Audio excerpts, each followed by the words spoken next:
બહુ જ ઉત્સાહ સાથે આજે સ્વાગત કરીએ આપણે. પહેલું જ નાટક કરેલું એનું નામ હતું રિટર્ન ટિકિટ, અને એના પહેલા જ શોમાં મ્યુઝિક વાગ્યું ને એટલે ટિકિટ રિટર્ન કરવી પડેલી. અને પછી બીજા કે ત્રીજા શોમાં નાટક બંધ થઈ ગયું. તારક મહેતા કા ઉલ્ટા ચશ્માની તમે વાત કરી. સ્ક્રિપ્ટ એક જ વસ્તુ એવી છે કે જે ઓરિજિનલ ડોક્યુમેન્ટ હોય છે સેટ પર, બાકી બધા એને ફોલો કરે છે, એક્ટર, ડિરેક્ટર. હવે તો આખું જે મેડોક યુનિવર્સ છે એમાં અંદર ઇન્ટરલિંકિંગ વાળા અમુક ડાયલોગ્સ કરવાના. કે લેખક જે સર્જક છે બ્રહ્મા છે, બરોબર, એને પોતાની એક સૃષ્ટિનું સર્જન કરવાનું. તો હવે તમને આટલી મોટી સૃષ્ટિ મળી છે નો જે ફેલાયેલી છે 7-8 ફિલ્મો ઉપર. બ્લેન્ક પેજ શું આપે છે તમને? ડર. જો તમે રાઇટર ના હોત તો શું હોત? હું લેક્ચરર જ હતો હું ઓલરેડી. મને કાઢ્યો એટલા માટે પછી મારે રાઇટર બનવું પડ્યું. સુપ્રભાત દર્શક મિત્રો, ગુડ મોર્નિંગ ગુજરાતમાં હું તીર્થા આપનું હાર્દિક સ્વાગત કરું છું. મિત્રો, ઇન્ડિયન ફિલોસોફીમાં જે શબ્દ છે એનો અર્થ ખાલી ધ્વનિ અથવા અવાજ પર સીમિત નથી. એનો અર્થ એ થાય છે કે એક ડીપર સ્પિરિચ્યુઅલ લેવલ પર એ એક બ્રહ્મનાદ, એ એક અલૌકિક નાદ છે કે જે પરમાત્મા સાથે આત્માને મિલાપ કરાવી શકે છે. લોકો એ પામવાની કોશિશ કરવી જોઈએ એવું એ ઇન્સ્પિરેશન આપે છે. અને આમ જો આપણે જોવા જઈએ તો આપણી જે રોજિંદી લાઈફ જીવી રહ્યા છે એમાં શબ્દ જો ના હોત તો તમને શું લાગે છે શું ના હોત? તો એ જર્ની પર આપણે જઈએ કે શબ્દ ના હોત તો ભાવ જ ના હોત. હું જે ફીલ કરી રહી છું એ તમને હું કહી જ ના શકત. એટલે ભાવ ના હોત તો વિચાર પણ ના હોત, કારણ કે હું જે ફીલ કરી રહી છું એ તમને કહી નહીં શકું તો તમારા સુધી એ પહોંચશે નહીં. સંવાદ પણ ના હોત, વિચાર ના હોત, ભાવ ના હોત, સંવાદ ના હોત તો સમાજ પણ ના હોત, કારણ કે આપણે એકબીજા સાથે વાતચીત નહીં કરી શકીએ. અને જ્યારે સમાજ ના હોય ત્યારે સંસ્કૃતિ તો કેવી રીતના હોઈ શકે? તો સંસ્કૃતિ પણ ના હોત. આટલો ઇમ્પોર્ટન્ટ છે શબ્દ. હવે રવિન્દ્રનાથ ટાગોરનું એક કોટ છે જેનો આશરે ભાવાર્થ એવો થાય છે કે જે સાહિત્ય શબ્દ છે, લિટરેચર, સાહિત્ય, એ સહિત શબ્દ પરથી પાડવામાં આવ્યો છે. તો અનકોન્શિયસલી, ટેકનિકલી જો જોવા જઈએ તો સાહિત્યમાં એક ટાઈપનો મિલાપ ઓલરેડી છે. હવે કદાચ રવિન્દ્રનાથ ટાગોર એ યુનિટી ઓફ કલ્ચરની વાત કરતા હશે, અથવા એ આ શબ્દ જે છે એ પ્રમાણે આત્મા અને પરમાત્માના મિલાપની પણ વાત કરતા હોઈ શકે છે, ગમે તે હોઈ શકે. પણ મારા મુજબ જો હું સાચું કહું તો મિલાપ મને ત્યારે જોવા મળે કે કોઈકે લખેલા શબ્દોમાં મને મારી અનુભૂતિ થાય એટલે એ શબ્દ સાર્થક થઈ જાય. એટલા મહત્ત્વના છે એ શબ્દો. અને તમે વિચાર કરશો તો તમને ગમતી દરેક વસ્તુઓ તમે જોઈ લો તો કોઈ કવિતા હોઈ શકે, કોઈ બુક હોઈ શકે, તમને ગમતું મૂવી હોઈ શકે, કોઈ કેરેક્ટર હોઈ શકે, એ દરેક વસ્તુની શરૂઆત એ શબ્દથી થઈ છે. એ એક પાના પર લખાયેલો શબ્દ છે. તમે જ્યારે મૂવી જુઓ છો ને તમે જે પણ ઇમોશન ફીલ કરો છો એ ઇમોશન ફીલ કરવાની પ્રક્રિયા શરૂ થઈ હતી એક પાના પર. એક લેખકના મગજમાં આવેલો એક વિચાર હશે, એક પાત્ર હશે જે લખાયું છે, જે ઘડાયું છે, જે ઇવેન્ચ્યુઅલી સ્ક્રિપ્ટના ફોર્મમાં આવ્યું, પછી એને ડિરેક્ટરે કોઈકે પસંદ કર્યું, પછી એક એક્ટરે બોલી રહ્યો છે અને એ તમે સિનેમા પર જુઓ છો અને પછી વર્ષોના વર્ષો સુધી એ ડાયલોગ્સ તમને એડ્રેનલિન રશ આપતા રહે છે અને તમને મનોરંજન આપતા રહે છે. તો આટલા મહત્ત્વના છે શબ્દો, આટલું મહત્ત્વનું છે લેખન. આજે આપણે જેમને મળવા જઈ રહ્યા છે એ પણ એવા જ એક સર્જક છે કે જેઓ એમના શબ્દોથી આપણું મન મોહી લે છે. એ પછી ગુજરાતી કોઈ ફિલ્મ હોય જેમ કે બે યાર, રોંગ સાઈડ રાજુ જેવી કોઈ ગુજરાતી ફિલ્મો હોય, કે પછી કોઈ ટેલિવિઝન સિરીઝ હોય કે તારક મહેતા કા ઉલ્ટા ચશ્મા જેવી કે જેમાંથી આપણને સતત હસાયા કરતી હોય એવી કોઈ ટેલિવિઝન સિરીઝ હોય, કે પછી હોરર કોમેડી ટાઈપની કોઈક હિન્દી ફિલ્મ હોય કે મુંજિયા, ભેડિયા, સ્ત્રી 2 જેવી કોઈક ફિલ્મ હોય, એ બધામાં એ હ્યુમર અને સિન્સિયરિટી બ્લેન્ડ કરીને આપણને માસ જે કહેવાતી ફિલ્મો હોય, માસ મીડિયાની અંદર પણ એ કન્ટેન્ટનું જે રેલેવન્સ છે એ સતત પ્રૂવ કરતા રહે છે અને આપણને બધાને બહુ જ ગમે છે. હવે તમને ખબર પડી હું કોની વાત કરું છું? જો ના પડી હોય તો બહુ જ ઉત્સાહ સાથે આજે સ્વાગત કરીએ આપણે નિરેન ભટ્ટનું, જે એક લેજેન્ડરી સ્ક્રીન રાઇટર છે, લિરિસિસ્ટ છે. એમની સાથેની વાતો પણ બહુ જ ઇન્ટરેસ્ટિંગ થવાની છે. તો ચાલો એમનું સ્વાગત કરીએ અને હવે કોઈ જ બીજી આડી અવળી વાત કર્યા વગર સીધી એમની સાથેની વાતચીત શરૂ કરીએ. નમસ્તે સર. નમસ્તે અને ખૂબ ખૂબ આભાર મને અહીં બોલાવવા માટે. અરે વી આર પ્રિવિલેજ કે તમે આજે અહીંયા અમારા શો પર આવ્યા છો. તો નહીં, મારે માટે તો નોસ્ટેલ્જિક રાઇડ છે. મેં તો પહેલા કીધું તમને. હા, દૂરદર્શન સાથે તમારો જૂનો સંબંધ છે. બાળપણમાં તમે અહીંયા આવતા હતા એવું તમે તો મારા મામા કલાકાર છે, અભિનેતા છે, લેખક છે, દિગ્દર્શક છે, વિનય દવે. અને એમણે દૂરદર્શન સાથે બહુ જ કામ કરેલું છે, ઘણી બધી સિરિયલોમાં. અને નવા વર્ષના જે કાર્યક્રમો હતા એ ખાસ એ લખતા અને એનું દિગ્દર્શન કરતા, એમાં એક્ટિંગ પણ કરતા. તો હું જ્યારે સાવ નાનો હતો તો હું ભાવનગર થી બિલોંગ કરું છું. તો અમે લોકો અહીં આવતા, હું ને મારો ભાઈ, અને મામા અમને શૂટિંગ જોવા લઈ આવતા. ત્યારે એ એક્ટિંગ કરતા. પછી હું જેમ થોડો થોડો મોટો થયો, મેં રંગમંચ કરવાનું ચાલુ કર્યું. પછી એમણે અમને તક પણ આપી. તો મેં 2001-2 આજુબાજુ 2-3 એ પ્રોગ્રામોમાં એક્ટિંગ પણ કરી છે દૂરદર્શનના. એટલે મારા ઘણા બધા, અને એ વખતે મને ખૂબ જ ઉત્સાહ રહેતો કે દૂરદર્શન જવાનું છે, અમદાવાદ જઈશ, મામા લઈ જશે, એસી સ્ટુડિયો હશે, લાઇટો હશે, કેમેરા હશે, અને એની સામે એક્ટિંગ કરવાનું મળશે. એટલે બહુ જ યાદો જોડાયેલી છે. એટલે આજે વર્તુળ પૂરું થયું એવી એક ભાવના છે મારા મનમાં. તમે રંગમંચ કર્યું, તમે કહેતા હતા, તો તમારે પણ એક્ટર બનવું હતું પહેલા ને પછી? નહીં, મારે એક્ટર નહોતું બનવું. હું રંગમંચ કરતો હતો, પણ મારા નાટકો હતા એ હું પોતે જ લખતો. એટલે એ મારું લખવાનું પણ ત્યાંથી જ ચાલુ થયેલું. મેં 3જા ધોરણમાં હતો ત્યારે પહેલું નાટક લખેલું. પછી સ્કૂલમાં ઘણા બધા નાટકો લખ્યા, કોલેજમાં ઘણા બધા નાટકો લખ્યા, અને ઘણા બધા એકાંકીઓ, દ્વિઅંકીઓ, એ બધા નાટકો પાછા મ્યુઝિકલ હતા. એટલે એની અંદર ગીતો પણ મેં લખેલા. એટલે એ વખતથી જ હું બહુ ઘણું બધું રંગમંચ માટે લખી ચૂક્યો હતો. અચ્છા, એટલે બચપનનો પ્યાર છે રાઇટિંગ તમારા માટે. હું એ પ્રેમ પણ હતો, અને ક્યાંક ને ક્યાંક જેને કહેવાય કે અમારા માટે જેને મને જે લોકો ગમતા એ પણ ક્યાંક ને ક્યાંક લેખકો હતા. એટલે હું અસ્પાયર થતો ચંદ્રકાંત બક્ષીને જોઈને કે ભાઈ આવું કંઈક કરીએ, આપણે પણ આવું કરવાની કોશિશ કરીએ. એટલે ગુલઝાર સાહેબની કવિતાઓ વાંચીને, કે અનિલ જોશીના ગીતો વાંચીને, કે રાજેન્દ્ર શુક્લની ગઝલો વાંચીને મને પણ થતું કે યાર આપણે પણ આવું કંઈક કરી શકીએ તો એનો જન્મારો સફળ થાય આપણો. તો એટલે નાનપણથી કોશિશ કરતા હતા, અને ક્યાંક ને ક્યાંક પાસા સીધા પડી ગયા. વાહ, અને બહુ જ વધારે સીધા પડી ગયા છે. બહુ જ પ્રગતિ. અને આ તમે જ્યારે કરતા હતા નાના, જે તમે કીધું કે 3rd સ્ટેન્ડર્ડમાં લખ્યું હતું કે થિયેટર, મને લાગે છે કે જેટલા પણ ક્રિએટિવ લોકો છે આ ફિલ્ડમાં આવે છે ને, એ બધાએ at some point in life theatre કર્યું જ હશે. તો ત્યારે એ તમને એવું લાગતું હતું કે બસ આ જ કરવું છે હવે આજીવન, પ્રોફેશનલી પણ આ જ કરવું છે? એકચ્યુઅલી થોડો મોટો થયો પછી આ જ કરવું છે એવું તો નહોતું. પણ કારણ કે હું ભણવામાં બહુ સારો હતો અને મારે સારા માર્ક્સ આવી જતા હતા, એટલે મારી પાસેથી અપેક્ષાઓ તો એવી જ હતી, મારી પોતાની પણ, કે આપણે તો ડૉક્ટર કે એન્જિનિયર બનીશું ને કંઈક કરીશું. પણ આ કરી શકાય છે એ મેં જોયેલું કે મારા મામા એક એનો વ્યવસાયિક એક્ટર હતા અને લેખક હતા, બરોબર. એટલે એ કરીને પણ જીવન નિર્વાહ થઈ શકે છે એ મેં જોયેલું હતું. કારણ કે એણે વકાલત છોડીને આ ફિલ્ડમાં ઝંપલાવેલું. એટલે એ મારી સામે એક દૃષ્ટાંત હતું ખરું. પણ એટલી બધી હિંમત નહોતી કે એ જ નક્કી કરેલું કે ના આપણે તો આ જ કરવું છે. એ ધીમે ધીમે કાળક્રમે થતું ગયું. અચ્છા, અને શરૂઆત પણ તમે કીધું એમ કે કમર્શિયલ પ્લેઝ લખીને ને એ રીતના તમે પ્રોફેશનલી શરૂઆત કરી. તો એ ટાઈમે જ્યારે તમે લખ્યું હશે ત્યારે પ્રોફેશનલી શબ્દ વાપરીએ તો ત્યારે તમને એનું રેમ્યુનરેશન એટલું મળ્યું હતું કે જેનાથી એવું પ્રોત્સાહન મળ્યું? એટલે રેમ્યુનરેશન તો નાટકનું તો શું છે કે ટિકિટ પર જ હોય છે અને નંબર ઓફ શોઝ પર હોય છે. એટલે જે નાટકના પ્રમાણમાં જે હોવું જોઈએ એ માતબર હતું રેમ્યુનરેશન, પણ નાટક ચાલેલું નહીં એટલે બહુ પૈસા નહોતા મળ્યા. એટલે પહેલું જ નાટક કરેલું એનું નામ હતું રિટર્ન ટિકિટ, અને એના પહેલા જ શોમાં મ્યુઝિક વાગ્યું ને એટલે ટિકિટ રિટર્ન કરવી પડેલી.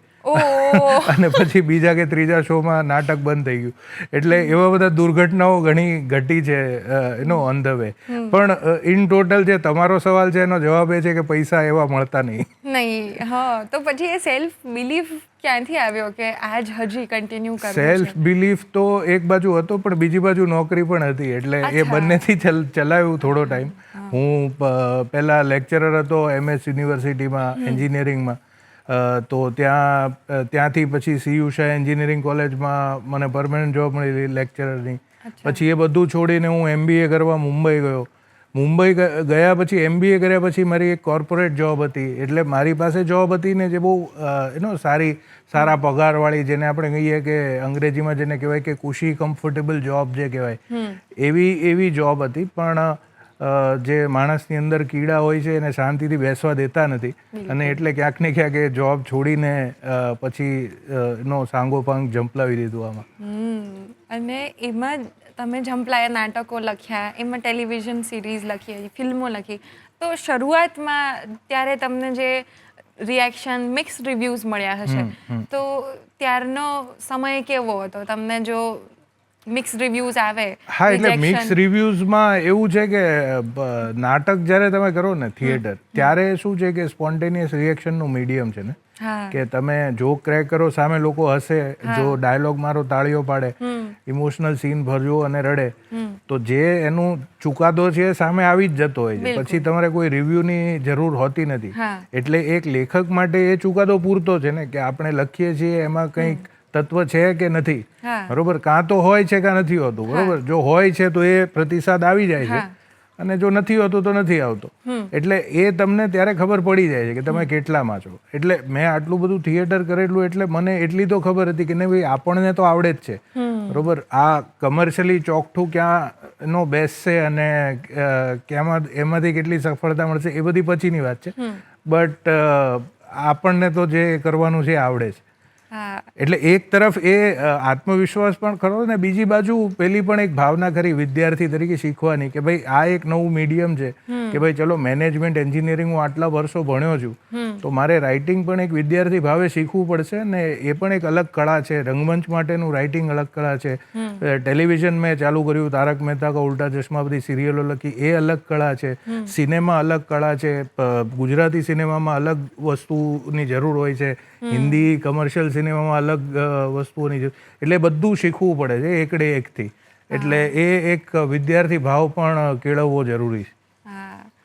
અને એ પછી તો history knows it. Taarak Mehta Ka Ooltah ચશ્માની તમે વાત કરી, અને તમે વાત કમર્શિયલ પ્લેસમાં યુઝ્યુઅલી કોમેડી, જે તમે કીધું કે જોક ક્રેક કરીએ તરત લોકો હસી દે, એ હતું.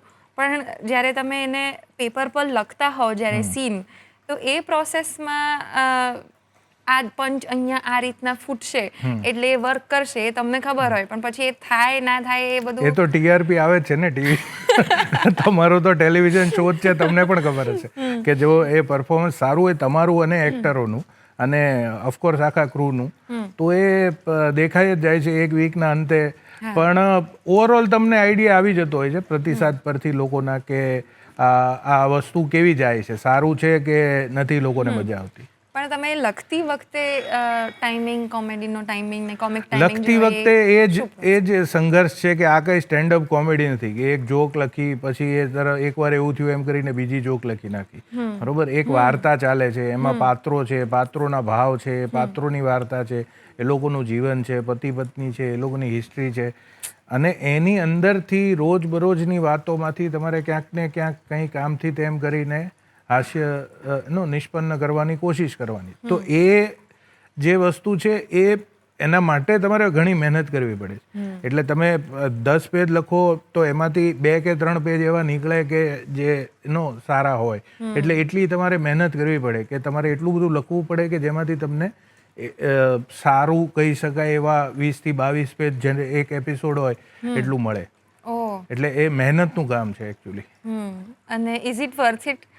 બિકોઝ ટેલિવિઝન સિરીઝના બે અલગ અલગ પાસા છે, કે ઇટ ઇઝ એક્સ્ટ્રીમલી ટીડિયસ અને બહુ જ મહેનતવાળું છે, પણ એ નહીં એટલે હું તો કહીશ કે તારક મહેતાની તો જે પ્રસિદ્ધિ છે એ જોતા તો વર્થ ઇટ જ છે, કારણ કે એ દરેક એપિસોડની રિપીટ પણ વેલ્યુ છે. એટલે લોકોને એવું કહેવાય છે કે ભાઈ ટેલિવિઝનના એક એપિસોડ એનો આપણે અખબાર જેવા હોય છે, બરોબર, ન્યૂઝપેપર જેવા, બીજે દિવસે એની કોઈ વેલ્યુ નથી, પસ્તીમાં આપી દે છે, બરોબર. આજનો એપિસોડ લોકોએ જોયો, કાલે ભૂલી જાય. પણ તારક મહેતા એવું નથી, લોકોનો અગેન એન્ડ અગેન એ રિવિઝિટ કરે છે, જૂના એપિસોડ ફરીવાર જોવે છે, એ લોકોને એમાં મજા આવે છે.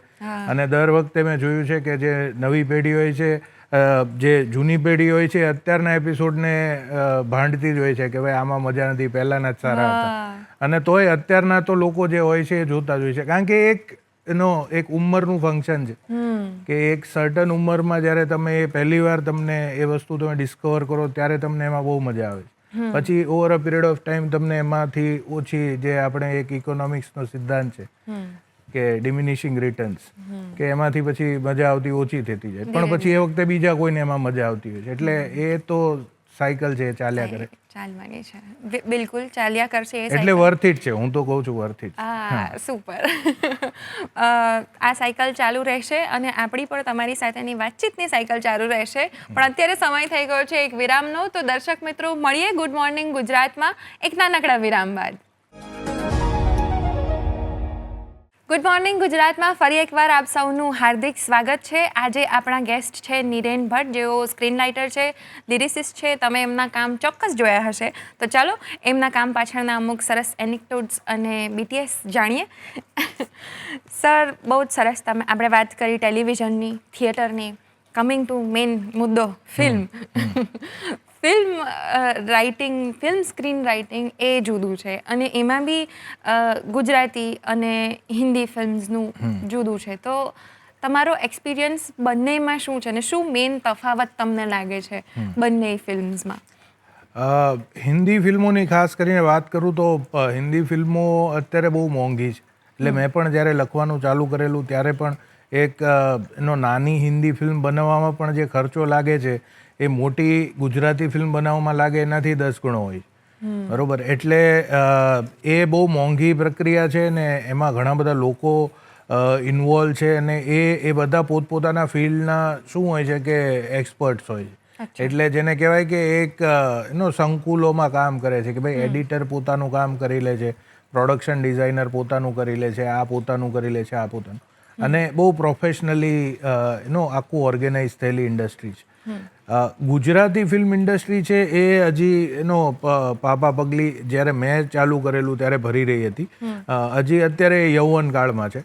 એટલે એ વખતે એટલું પ્રોફેશનલિઝમ નહોતું, બધા મિત્રો સાથે મળીને દરેક એકબીજાનું કામ કરે, અને જેમ એક ઉદ્યોગનો પીરિયડ હોય ત્યારે એક ગ્રુપ બનાવીને ક્લાસમાં આપેલું હોય ને, ત્યારે બધા વિદ્યાર્થીઓ મળીને, મિત્રો મળીને કેવી રીતે બનાવે, એવી રીતે જ અમે લોકોએ ફિલ્મો બનાવી છે. એટલે એમાં એકચ્યુઅલી મજા વધારે હતી, અને ઓફકોર્સ તમારી માતૃભાષા છે એટલે તમને જે અંદરથી આનંદ આવે એ પણ વધારે, અને જે નુઆન્સીસ તમને ખબર હોય એ પણ વધારે એમાં તમે એડ કરી શકો. એટલે એ મુખ્યત્વે આ બે તફાવતો છે. પણ બાકી તમે ઓવરઓલ જુઓ તો મહેનત એટલી જ લાગે છે ગુજરાતી ફિલ્મ લખવામાં જેટલી હિન્દી ફિલ્મ લખવામાં લાગે છે. અમે કે એવું વિચાર્યું નથી મેં સ્પેસિફિકલી કે ભાઈ ગુજરાતી ફિલ્મ છે તો ચલો ને 1 મહિનામાં લખી નાખીએ, હિન્દીમાં આટલા બધા પૈસા મળે છે 1 વર્ષ લખશું, તો એવું ક્યારેય વિચાર્યું નથી. આમ યુઝ્યુઅલી એક ફિલ્મ લખતા તમને કેટલો સમય લાગતો હોય છે? એટલે આપણને તો લખતા 4 થી 5 મહિના લાગે, પણ પછી એનું પ્રોસેસ બહુ લાંબી હોય છે, કે બીજા બધા લોકો અંદર ઇન્વોલ્વ હોય, એ લોકોનો પોઈન્ટ ઓફ વ્યૂ આવે. કારણ કે ફિલ્મોનું એવું નથી ને, આ નવલકથા કે ગીત નથી કે તમે લખી નાખ્યું ને તમે જેવું લખ્યું એવું ને એવું જ. આમાં આ કોલેબરેટિવ આર્ટ ફોર્મ છે, બીજા બધા લોકોનું આર્ટ એની અંદર ઇન્વોલ્વ છે. એટલે એ બધાનો અભિપ્રાય તમારે માન્ય રાખવો પડે ને ક્યાંક ને ક્યાંક એનો સમાવેશ કરીને તમે પછી ફાઇનલ સ્ક્રિપ્ટ જે આવતી હોય. પણ સ્ક્રિપ્ટ એક જ વસ્તુ એવી છે કે જે ઓરિજિનલ ડોક્યુમેન્ટ હોય છે સેટ પર, બાકી બધા એને ફોલો કરે છે. Actor, director, sound designer, music director, cinematographer, દરેક માણસ છે એ સ્ક્રિપ્ટને ફોલો કરે. એટલે એ સૌથી ઇમ્પોર્ટન્ટ વસ્તુ એટલા માટે બની જાય. અને એટલે જ કહે છે કે એ ખરાબ હોય તો ફિલ્મ સારી બનતી નથી, પછી ગમે તેવો સુપરસ્ટાર હોય તમારી પાસે. હા, સુપરસ્ટારની વાત થઈ, સ્ક્રિપ્ટની વાત થઈ, તો હમણાં પેલું જે મૂવી આવ્યું હતું એનો જે બહુ જ ફેમસ થાય, રાઇટર બાપ હોતા હૈ, જે બહુ જ ફેમસ થયો હતો, એ ઓબ્વિયસલી સાચું છે, હું પણ માનું છું, તમે પણ માનતા જ હશો, પણ એમાં જ જે એક વાત બહાર આવી હતી કે સુપરસ્ટાર્સને જે સુપરસ્ટાર મળે છે, જે ફેમ મળે છે, જે સ્ટારડમ મળે છે, એ રાઇટર્સને નથી મળતું. તો એ વિષય પર તમારું શું માનવું છે? નહીં, એ વિષય પર મારું તો એ જ માનવું છે કે તમે જે વસ્તુ ચૂઝ કરો છો, આજે મેં પસંદગી ઉતારી છે કે ભાઈ મારે લખવું છે, તો એ એટલા માટે નથી કે મારે વધારે પૈસા કમાવા છે અથવા તો મારે વધારે પ્રસિદ્ધ થઈ જવું છે, બરોબર? એ મારો ઉદ્દેશ નથી. મારે લખવું છે કારણ કે મને લખવામાં મજા આવે છે, બરોબર? એટલે જો મારો ઉદ્દેશ એમ જ હોય કે હું વધારે પ્રસિદ્ધ થઈ જાઉં, બરોબર, તો પ્રસિદ્ધ તો એ જ થાય ને જે દેખાતું હોય, બરોબર? તો પછી હું એક્ટિંગ જ કરું અથવા તો પડદાની સામે આવે એવું જ કંઈક કરું, ઇન્ફ્લુએન્સર બની જાઉં અથવા તો સિંગર બની જાઉં, તો એવું કંઈક પણ કરું જે કેમેરા ફેસિંગ હોય, બરોબર? તો એટલીસ્ટ લોકો મને જોવે, લોકો મને ઓળખે ને હું પ્રસિદ્ધ થાઉં. મારા કામ ઉપરથી લોકો પ્રસિદ્ધિ મળે એ તો એનું બાય પ્રોડક્ટ છે, બરોબર? મને તો જે બેઝિક મજા આવે છે લખવાની આવે છે. એટલે એ તમે જ્યારે પસંદગી કરો છો તમારા એનો પેશનની કે ભાઈ હું આ પરસ્યુ કરું એઝ અ કરિયર કે નહીં, ત્યારે જ તમને એની ભાન હોવું જોઈએ કે આમાંથી તમે શું કરવા માટે ઉતરી રહ્યા છો. તમારે પ્રસિદ્ધિ જો જોઈતી હોય તો બીજું કંઈક કરો, રાઇટિંગ ન કરો, બરોબર? મારું તો એવું દ્રઢપણે માનવું છે કે જો લેખન જ તમારે કરવું હોય તો પછી ભલે એમાં મળશે પ્રસિદ્ધિ, એવું નથી કે નહીં મળે. આજે હું દૂરદર્શનનો કાર્યક્રમ કરું જ છું ને, એ તો હું પ્રસિદ્ધ છું એટલે જ તમે મને બોલાવો છો. બાકી તો અથવા તો મને કરી નાખશો તમે પ્રસિદ્ધ, પણ જો એ જ તમારો આશય હોય તો ન કરવું જોઈએ. બરાબર. અને લખવાની વાત કહો છો કે તમે આટલી વારમાં લખી દો છો, તો કેવી રીતના લખો છો? કોઈ એક ફિલ્મની સપોઝ વાત કરો અથવા વેબ સિરીઝની પણ જે તમને ગમતી હોય, કે બધા આમ કેરેક્ટર્સ પહેલાં આવતા હોય છે, આખી એક ફિલ્મ લખવાની પ્રોસેસ કેવી હોય છે તમારી? ફિલ્મ લખવાની પ્રોસેસ એવી હોય છે કે એક ફિલ્મ છે ને એનો એક કોઈક આઈડિયા હોય છે, એક વિચાર અથવા તો કોઈ એક દ્રશ્ય જે તમને એક્સાઇટ કરે છે અને તમને એમ લાગે છે કે યાર આના ઉપર આવું કંઈક કરવું જોઈએ. પછી તમે એની વાર્તા બનાવવાની કોશિશ કરો છો રફ, કે ભાઈ આમાં જોઈએ એટલું એનો તત્વ છે કે નહીં કે આ બનશે 2 કલાકની પિક્ચર, કે ખાલી આ એક દ્રશ્ય જે મને દેખાય છે એ જ એટલું એક્સાઇટિંગ છે કે બીજું પણ કંઈ છે આમાં. એટલે તમે એનો વિસ્તાર કરવાની કોશિશ કરો છો કે ચલો એને થોડુંક 5 પેજ, 10 પેજ, 15 પાના, 20 પાના એવી રીતે તમે એનો વિસ્તાર કરો છો. પછી તમને આઈડિયા આવે છે કે હા હવે આમાં ફિલ્મ તો આમાંથી બની શકે છે અથવા તો આમાંથી એક ટીવી શો બની શકે છે. તો હવે આનો નેક્સ્ટ સ્ટેજ પર તમે જાઓ, એની વાર્તા લખો, આખી વાર્તા તમે એક આખી નવલકથાની જેમ એની લખો, 50 પેજ, 70 પેજ અથવા તો એનો 100 પેજ, અને પછી એનો સ્ક્રીન પ્લે અને ડાયલોગ્સ લખો. એટલે આ એની ઓવરઓલ પ્રોસેસ છે. પણ એમાં તમારે દરેક સ્ટેજ પર ને એક એનો જેને કહેવાય કે પોતાની જાતને ચકાસવી જરૂરી છે કે આ હું સાચી દિશામાં છું કે નહીં. કારણ કે આ એક જાતનું લગન જેવું જ છે કે બહુ લાંબુ કમિટમેન્ટ છે. એટલે તમે ખોટા પાત્ર સાથે જો જતા રહો તો પછી તમે ફસાઈ જાઓ આગળ જઈને, બરોબર? અને તમારું જીવવું હરામ થઈ જાય. એટલે શું છે કે તમારે બહુ જાળવીને વિષયની પસંદગી કરવી પડે કે ભાઈ આ વિષય, કારણ કે એ વિષય સાથે તમારે નેક્સ્ટ 2 કે 3 વર્ષ સુધી રહેવાનું છે અને એ તમને સતત ચકાસણી કરશે. દરેક વ્યક્તિ આવીને ચકાસશે કે આને કેટલો કોન્ફિડન્સ છે, બરોબર, આને આમાં આત્મવિશ્વાસ છે કે નહીં. તો પછી પ્રોડ્યુસર જ પેલું જોશે ને કે ભાઈ મારે તો 100-125 કરોડ રૂપિયા લગાડવાના, તો આને જ તો છે કે નહીં આત્મવિશ્વાસ, તો પછી હું આમાં વિશ્વાસ રાખું એમ, બરોબર? એટલે એ પછી તમારે સતત દરેક સ્ટેજ પર એને ચકાસતા રહેવું પડે છે.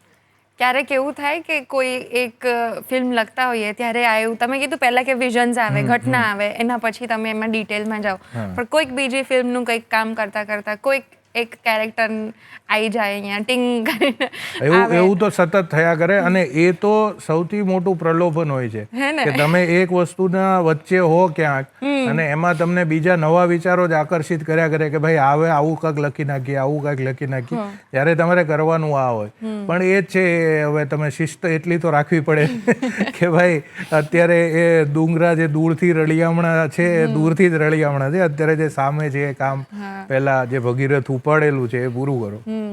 તો એવું કોઈક છે? મને અસુર બહુ જ આમ ટ્વિસ્ટેડ અને બહુ જ ઇન્ટ્રીગિંગ લાગે છે તમારા આખા જે બધા કામ છે એમાંથી. તો એ ક્યાંક આમ કોઈક બીજી પ્રોસેસમાં આવેલું હતું કે ઇન ડેપ્થ ઉતરીને કામ નહીં, એ કર્યું હોય ઇનડેપ્થ એવું? ઉતરીને જ કરેલું હતું અને અમે તો સતત એવું લખવાની કોશિશ કરતા જ હોઈએ છીએ, નવી નવી વસ્તુઓ. મારો નવો એક શો આવી રહ્યો છે નેટફ્લિક્સ પર, એનું નામ છે ફેમિલી બિઝનેસ. એમાં અનિલ કપૂર અને વિજય વર્મા છે. તો એ આખો કોર્પોરેટ ડ્રામા છે. વાહ. અસુર છે માઇથોલોજીકલ થ્રિલર છે, ઇનસાઇડ એજ છે સ્પોર્ટ્સ ડ્રામા છે, હોરર કોમેડીઝ તો તમે જોઈએ જ છે. એટલે હું કોશિશ કરું છું કે અલગ અલગ જોનરાઝમાં એનો લખું અને જેટલું નવું અને એનો એક્સાઇટિંગ વસ્તુઓ બનાવી શકીએ એટલું મને વધારે મજા આવે છે.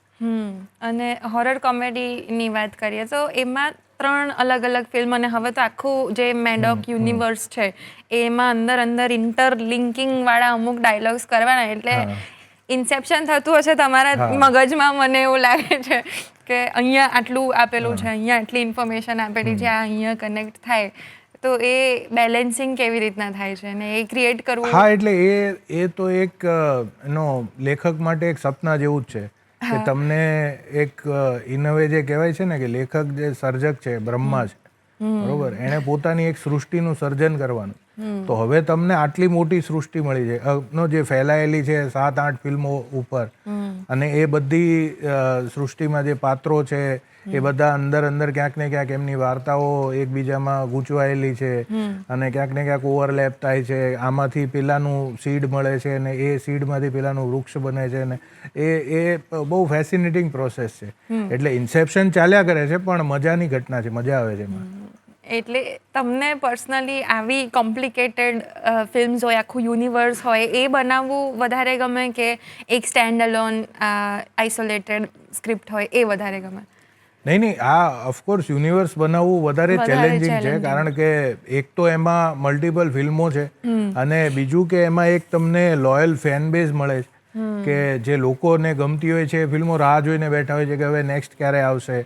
એ લોકો ફેન થિયરીઝ બધી યુટ્યુબ પર અને સોશિયલ મીડિયા પર ને બધે મૂકતા હોય છે કે અચ્છા આ સ્ત્રી હવે આ નીકળશે ને એનું નામ રિવીલ નથી કરતા તો એનું નામ આવું નીકળશે ને આ વિકીનું આવું હશે, મુંજા હવે આમ થઈને આમ કરશે, સરકટા છે હવે આ થઈ જશે અને થામા છે ને એ સરકટા સાથે મળી જશે. એટલે એ બધા પોતપોતાની થિયરીઝ, પોતપોતાની વાર્તાઓ લોકો બનાવીને સોશિયલ મીડિયા પર મૂકે છે અને હજારો લાખો લોકો મૂકે છે. અમને કેટલા બધા લોકો મોકલે છે. એટલે જ્યારે આવું થાય ત્યારે તમને એમ થાય કે ના, આ ક્યાંક ને ક્યાંક આ લોકો સાથે પણ આપણે ન્યાય કરવો રહ્યો, કારણ કે જો એ લોકો પાસે આટલી બધી વાર્તાઓ છે ને એ લોકો આને વિશે આટલું બધું વિચારે છે તો આપણી તો જવાબદારી છે કે એનાથી વધારે વિચારીએ, બરોબર, કારણ કે આપણે તો સર્જક છીએ. એટલે એ જવાબદારી પણ છે અને મજા પણ આવે છે. અને તમે સાથે લિરિસિસ્ટ પણ છો, ગીતો પણ લખો છો. તો જ્યારે મૂવી બનાવતા હોય ત્યારે તો આપણે આખું જે ઇન્સેપ્શન મોડ ચાલુ છે, આટલી મહેનત છે અને એની પ્રોસેસ જાણી, તો જે ફિલ્મ્સમાં તમે જ ગીતો પણ લખ્યા હોય એ કેવું, એક ચેલેન્જિંગ હોય છે કે એની પ્રોસેસ કઈ રીતના થતી હોય છે? નહીં, હું જ્યારે ગીતો લખું છું ત્યારે એક સ્ક્રીન રાઇટર તરીકે જ વિચારું છું. એટલે હું ત્યારે પટકથા લેખક જ હોઉં છું, હું કવિ તરીકે નથી વિચારતો. એટલે તમે મારા લખેલા ગીતો જે આટલા પ્રસિદ્ધ થયા, જે ફિલ્મો મેં નથી પણ લખી, બરોબર, અને લખી છે, બંનેમાં તમે જુઓ તો તમને લાગશે કે મેં જે વિચાર્યું છે એ તો ક્યાંક ને ક્યાંક પટકથા લેખક તરીકે જ વિચાર્યું. એટલે ધારો કે હું તમને એક્ઝામ્પલ આપું કે વાલમ આવોને, બરોબર, તો વાલમ આવોને લવની ભવાઈનું ગીત છે. હવે વાલમ આવોને મેં ફિલ્મ નથી લખી લવની ભવાઈ, પણ મેં ખાલી ગીતો લખ્યા છે. પણ મારે એ જે મલ્હાર, પ્રતીક અને આરોહીના જે પાત્રો છે એમની મનોદશા એ વખતે શું છે એ મારે સમજવાની હતી. એ સંદીપભાઈ બહુ સારી રીતે સમજાવે છે, ગાઈને ને બહુ બધું કરીને. એટલે એમણે એ સમજાવેલી અને એના પરથી એક લેખક તરીકે આ વાર્તામાં હવે આ લોકોના ભાવ કેવી રીતે વ્યક્ત કરવા, બરોબર, એ જ રીતના મેં ગીત લખેલું છે. આજે તમે એ ફિલ્મ ન પણ જોઈ હોય તોય તમે ગીત સાંભળો, તમે ગમે, બરોબર, પણ એ ફિલ્મ માટે સ્પેસિફિકલી લખાયેલું છે. પણ સારું ગીત હોય એની ખૂબી જે છે કે તમે ફિલ્મનો કોન્ટેક્સ્ટ ભૂલી પણ જાઓ, બરોબર, તો પણ એ ગીત તમને એક સ્ટેન્ડ અલોન ગમે. ગોરી રાધા ને કાળો કાન એ ટાઈપનું ગીત છે કે આજે ગરબામાં વાગે છે તો લોકોને એમ છે કે લોકગીત છે, ઘણા લોકો તો એવું જ માને છે.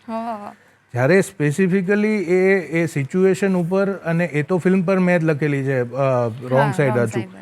એટલે એ સ્પેસિફિકલી પશ્ચિમના રાધારાણી, પૂરબનો કાનુડો, પેલી છોકરી ફ્રાન્સથી આવેલી છે, આ અહીં અમદાવાદનો ટેક્સી ડ્રાઈવર છે, અને એ બંનેની કેવી આ હંસલાની જોડ છે, અને એ જ રીતના એ આખું સ્ટોરીને ધ્યાનમાં રાખીને લખાયેલું ગીત છે, બરોબર. એ ખાલી રાધાને કાનનું રૂપક છે એમાં, હા પણ ગીતની ખૂબી જે છે કે એકવાર જ્યારે લોકોના મુખે ચડે ત્યારે લોકો એને પછી પોતાનું બનાવી લે છે ને એને અને ગીતો મેં જોયું છે કે તમે ગમે તેટલી સારી ફિલ્મો લખો કે એ ગમે તેટલી સારી સિરિયલો લખો, તારક મહેતા હોય કે સ્ત્રી 2 હોય, આટલું હિટ જાય ફિલ્મ, ગીતોનું જે કનેક્શન હોય છે ને લોકો સાથે, એક એનો અંતરિયાળ સંબંધ છે ગીતોનો, કારણ કે એ લોકોના પોતાના જીવનના પ્રસંગો સાથે એ ગીતો જોડાય છે, બિલકુલ. હું એ જ બરોબર. એટલે મારા પણ, હું જ્યારે મોટો થતો હતો ત્યારે મારા જીવનના અમુક પ્રસંગો સાથે અમુક ગીતો જોડાયેલા છે, જો હું હજી આજે પણ સાંભળું છું તો મને મારા જીવનનો એક કાળ યાદ આવી જાય. હા તો એ ગીતોનું એ અલગ શક્તિ છે એમાં, અને એટલા માટે એની જે પ્રસિદ્ધિ હોય છે એ તમને બહુ દૂર સુધી કામ લાગે છે. હા. અને પ્રસિદ્ધિ મળે છે તમારા ગીતોથી પણ અને ફિલ્મોથી પણ, અને આટલા વર્ષોથી તમે લખી આવી રહ્યા છો, એટલે આઈ ડોન્ટ નો અગર આ ક્વેશ્ચન તમને ફોલો કરશે કે નહીં, પણ રાઇટર્સને જે રાઇટર્સ બ્લોક આવે છે ક્યારેક ક્યારેક, એવો તમને આવ્યો છે? નહીં, રાઇટર્સ બ્લોક છે ને, હું ઘણા લોકોને કહી ચૂક્યો છું આ, કે રાઇટર્સ બ્લોક બે જાતની વસ્તુઓ છે. એક છે ને એ મેડિકલ કન્ડિશન છે, બરોબર, જે મેન્ટલ હેલ્થની કન્ડિશન હોય, કે જેમાં એકચ્યુઅલી માણસને મેન્ટલ હેલ્થનો પ્રોબ્લેમ હોય, એને ડૉક્ટરને બતાવવું જોઈએ અને દવાઓ લેવી જોઈએ, એનાથી એ ક્યોર થઈ શકે છે. અને બાકી 90% છે ને એ ખાલી તમારી ભાગેડુ વૃત્તિ છે, કારણ કે લખવું કંઈ સહેલી પ્રક્રિયા નથી. નહીંતર તો દરેક માણસ શેક્સપિયર બની જાત, અથવા તો નર્મદ બની જાત, અથવા તો ઝવેરચંદ મેઘાણી બની જાત, અથવા તો કમા મુનશી બની જાત, પણ નથી બની શકતા ને. અમે તો વર્ષોથી લખીને તો પણ એના 5% બની નથી શક્યા, 1% બની નથી શક્યા. એટલે એ શું છે કે સહેલું છે નહીં, એટલે તમારું મન છે હંમેશા ભાગવાની કોશિશ કરશે, બરોબર. અને એ ભાગવાની કોશિશ કરે ત્યારે પછી તમારું મન જ્યારે ભાગતું હોય એને કંઈક તો તમને જવાબ આપવો પડે ને. તમે પૂછો ભાઈ આ કામ કરવાનું, તું ભાગે જ ક્યાં, એમ કેમ કે નથી લખવું, તો એનો એક જ જવાબ છે કે ભાઈ રાઇટર્સ બ્લોક છે, હું કંઈ કરી શકું એમ નથી. એટલે આ તમારા મગજનો એક્સક્યુઝ છે, બરોબર. એ તમારે સમજીને એને ટ્રેન કરવું પડે છે કે ના ભાઈ એ નહીં ચાલે, આવી તને ખોટી રજાઓ નહીં મળે, ચાલ આવીને કામ કર. એટલે એ આવીને પછી કામ ધંધે લાગે, ને પછી ધીમે ધીમે કરતા એમાંથી તોડ નીકળી જાય. મેં એ જ કીધું કે તમારે એનો એક બહુ ફેમસ કોટ છે આનું, અર્નેસ્ટ હેમિંગ્વેનું, કે હું ત્યારે જ લખું છું જ્યારે મને પ્રેરણા મળે છે, પણ મને પ્રેરણા રોજ સવારે 9 વાગે મળી જાય છે.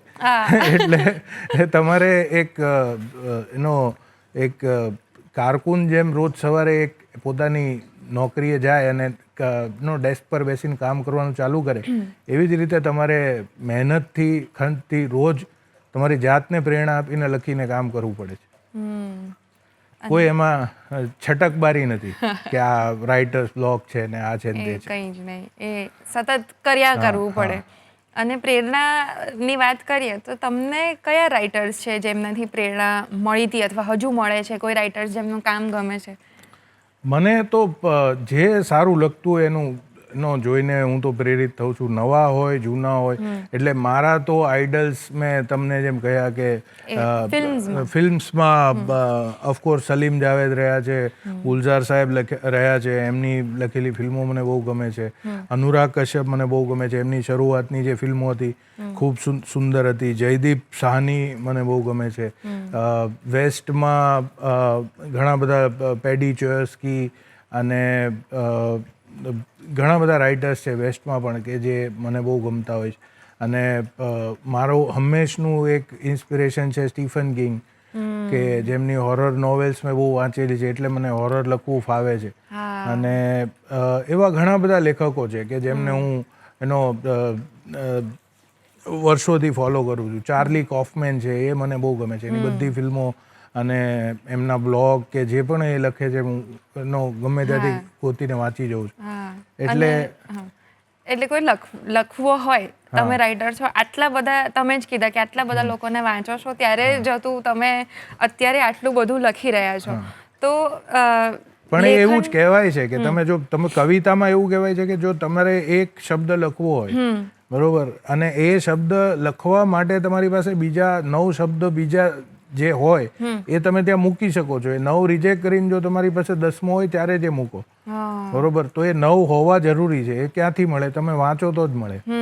અને જેમ મેં તમને કહ્યું કે તમે જ્યારે 100 પેજ લખો ત્યારે તેમાંથી 15-20 પેજ એવા નીકળે કે જે સારા હોય. તો એ આટલું બધું લખવાનું ભાથું છે એ ક્યાંથી આવે છે? બધું જીવનમાંથી નથી આવતું, એ તમે વાંચનમાંથી આવે છે. એ ક્રાફ્ટ જે છે તમે વાંચનમાંથી શીખો છો. કારણ કે આર્ટ છે એ તો તમારા મનમાંથી, તમારા અનુભવોમાંથી તમે એનો નિચોડ કરો છો ને એને પણ એ કેવી રીતે કરવું એ તો તમે જ્યારે બીજાનું કરેલું જોવો છો ત્યારે જ તમને સમજાય છે કે આણે કેવી રીતે કર્યું છે. ખૂબ જરૂરી છે. તો વાંચવું એટલું જ જરૂરી છે. વાંચવું એટલું જ જરૂરી છે. અત્યારે હું ફિલ્મ લખું છું જેનું નામ છે મહાઅવતાર. ભગવાન પરશુરામની વાર્તા છે અને ત્રેતા યુગમાં બેઝ પ્રોપર માઇથોલોજીકલ ફિલ્મ છે.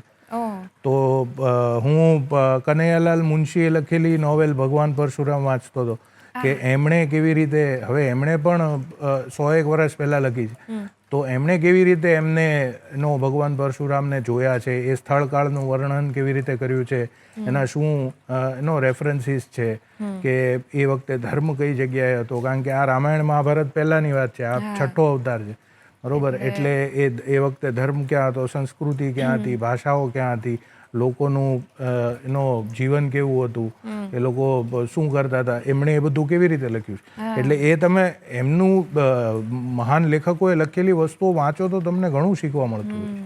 અપ્રોક્સિમેટલી આમ જો કોઈકને લખવું હોય તો કેટલા કલાક વાંચવું જોઈએ? તમે કેટલા કલાક વાંચો છો ઓન એવરેજ? વાંચન તો શું છે કે મજાની જ તે પેલી છે, એમાં કોઈ કેટલા કલાક એટલે તો પછી પેલું બંધાણ જ પેલું જ થઈ જાય ને કે ભાઈ આ તારે આટલું લેસન કરવા બેસે, બરોબર. આ તો તમે વાંચવા બેસો ને તમારી જાતને ભૂલી જાઓ, આખી રાત વાંચતા રહો કે આખો દિવસ વાંચતા રહો તો મજા છે ને એની.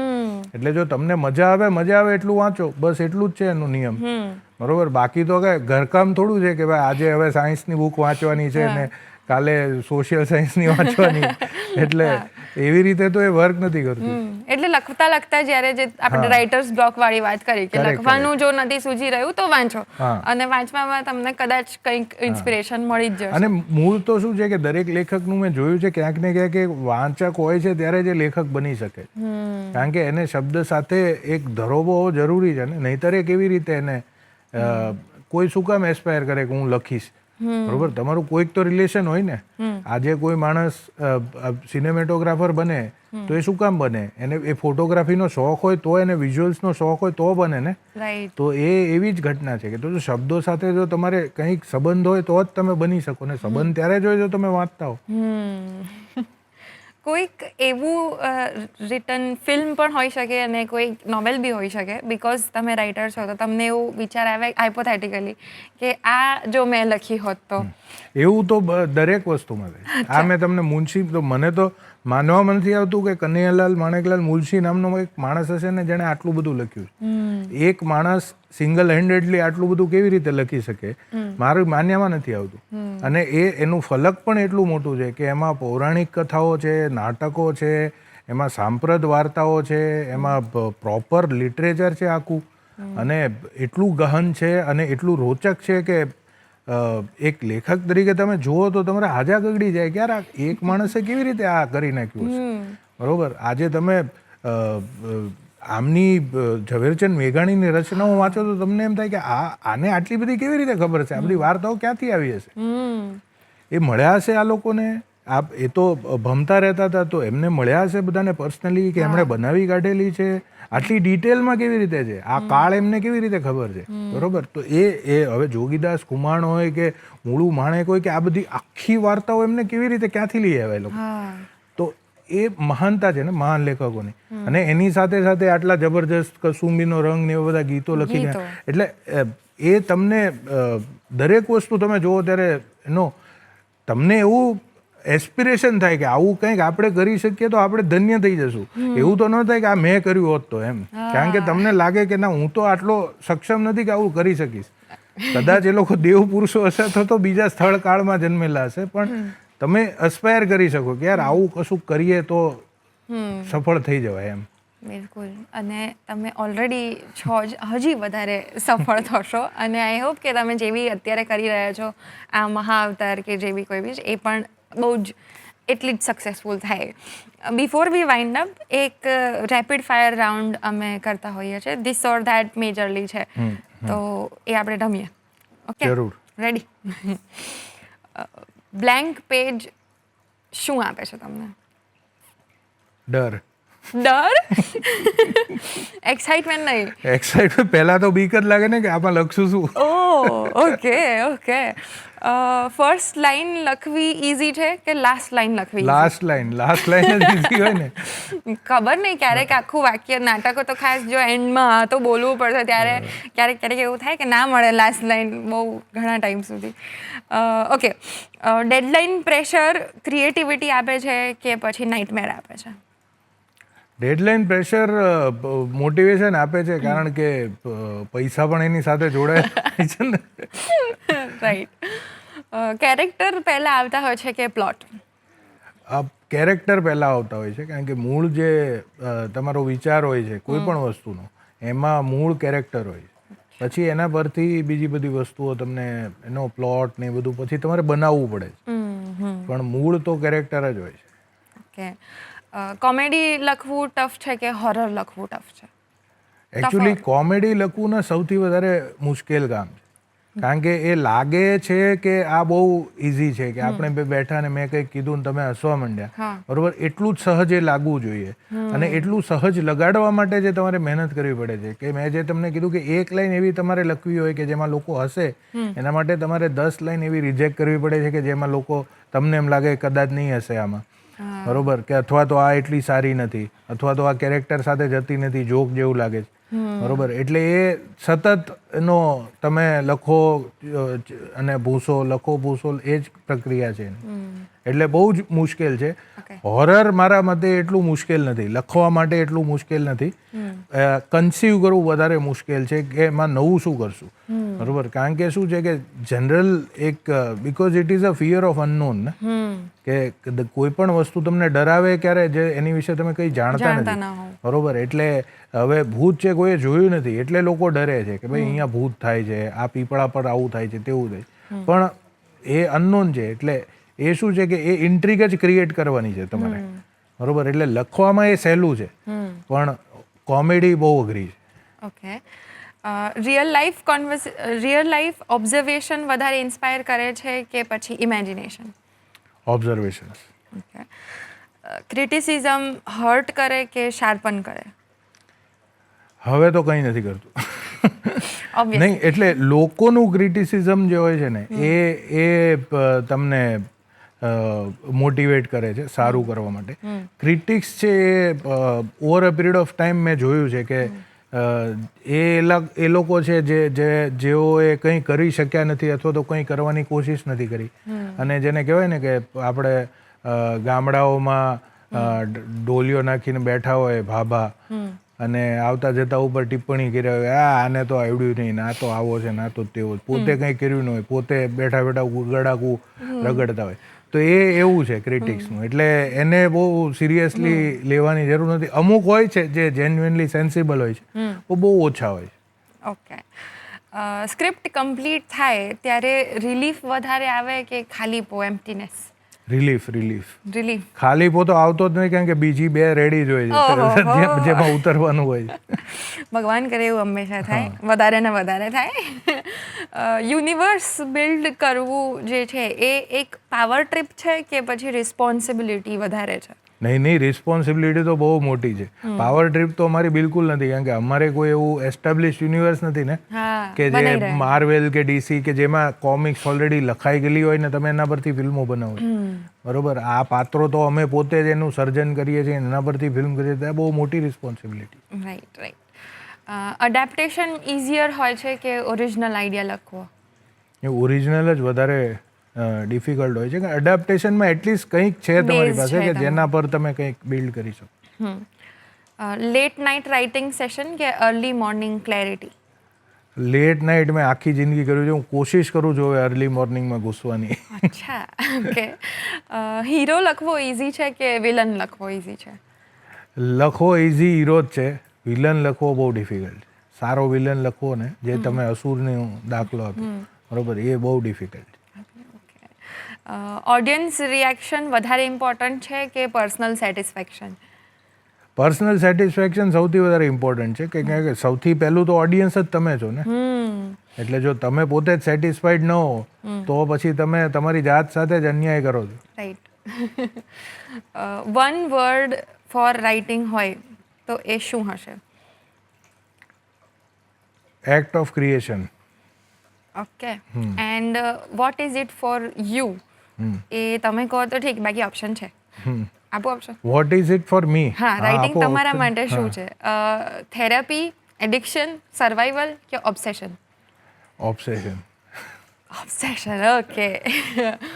If you were not a writer, જો તમે રાઇટર ના હોત તો શું હોત?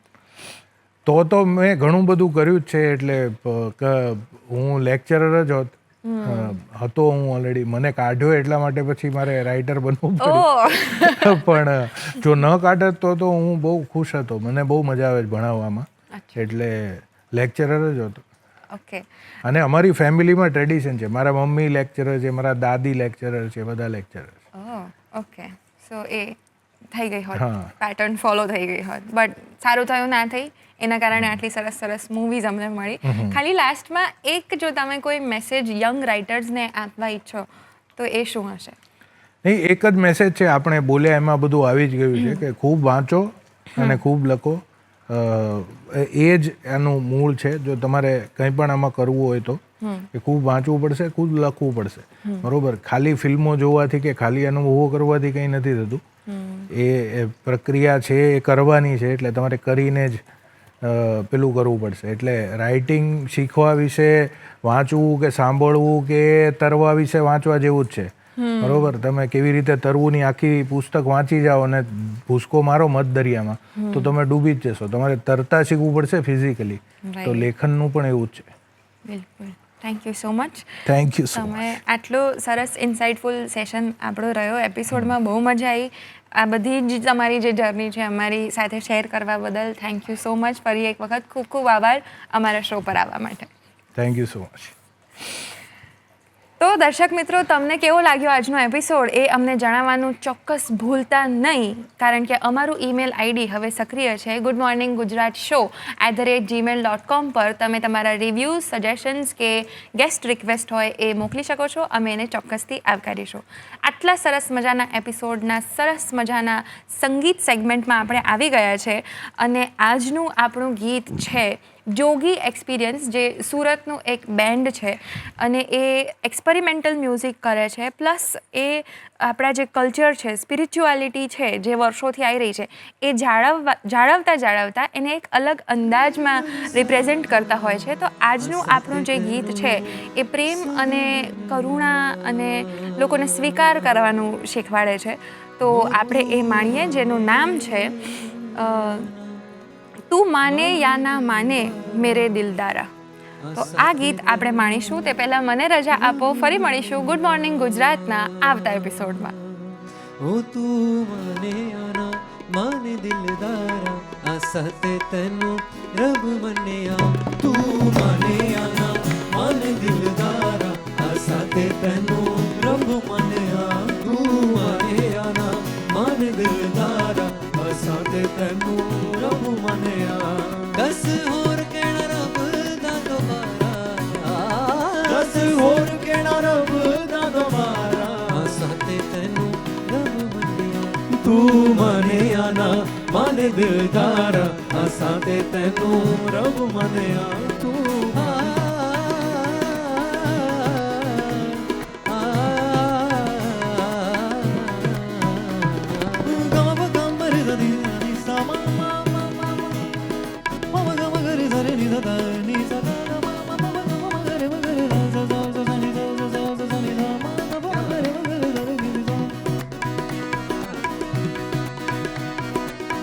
तुझ बिन जीना भी क्या जीना, तुझ बिन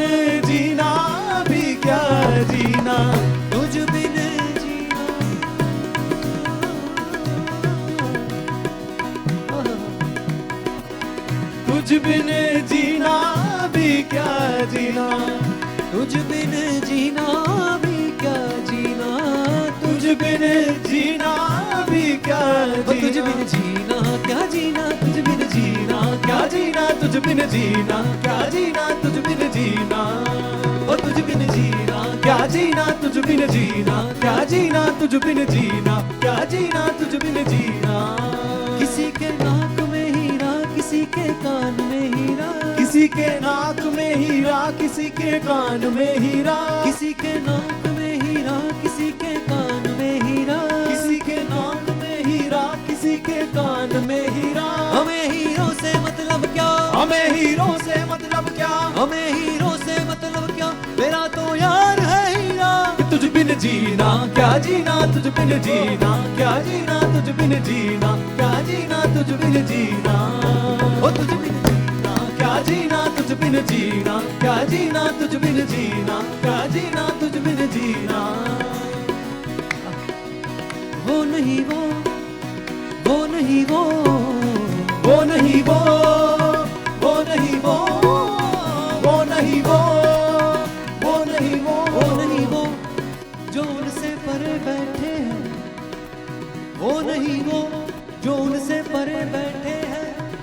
कोई जाके उसे कह दे कि हम उन पे मरे बैठे हैं। तुझ बिन जीना क्या जीना, तुझ बिन जीना क्या जीना, तुझ बिन जीना क्या जीना, तुझ बिन जीना। आप तो हुस्न की जागीर लिए बैठे हैं, आप तो हुस्न की जागीर लिए बैठे हैं। आपके चाहने वाले, आपके चाहने वाले, आपके चाहने वाले दिल में आपकी तस्वीर लिए बैठे हैं। तुझ बिन जीना क्या जीना, तुझ बिन जीना क्या जीना, तुझ बिन जीना क्या जीना, तुझ बिन जीना। वो आए ना आए वो उनकी खुशी, वो आए ना आए वो उनकी खुशी। हम आस लगाए बैठे हैं, हम आस लगाए बैठे हैं। वो कहने तो हम उठ जाए, हम उनके बिठाए बैठे हैं। तुझ बिन जीना क्या जीना, तुझ बिन जीना क्या जीना, तुझ बिन जीना क्या जीना, तुझ बिन जीना। जिनकी महफिल हो महफिल में जरूर आते हैं, जिनकी महफिल हो महफिल में जरूर आते हैं। महबूब की महफिल को महबूब सजाते हैं। तुझ बिन जीना क्या जीना, तुझ बिन जीना क्या जीना, तुझ बिन जीना क्या जीना, तुझ बिन जीना। तुझ बिन जीना भी क्या जीना, तुझ बिन जीना भी क्या जीना। तेरी चौखट मेरा मदीना, तेरी चौखट मेरा मदीना। हो कहीं और ना, हो ना ना कहीं और ना, ना ना ना ना कहीं और ना, कहीं और ना, ना ना ना ना ना ना कहीं और ना, कहीं और ना, ना ना ना ना ना ना कहीं और ना। सजदा गवारा हसते तेनू रब मनिया, तू माने आना मन दिलदारा। हसते तेनू रब मनिया, तू माने आना मन दिलदारा। हसते तेनू रब मनिया, तू माने आना मन दिलदारा। हसते तेनू रब मनिया, तू माने आना मन दिलदारा। हसते तेनू रब मनिया, तू माने आना मन दिलदारा। हसते तेनू रब मनिया। दस होर केड़ा रब दा दोबारा, दस होर केड़ा रब दा दोबारा। हसते तेनू रब मनिया, तू माने आना मन दिलदारा। हसते तेनू रब मनिया, तू माने आना मन दिलदारा। हसते तेनू रब मनिया, हसते तेनू रब मनिया। हसते तेनू रब मनिया।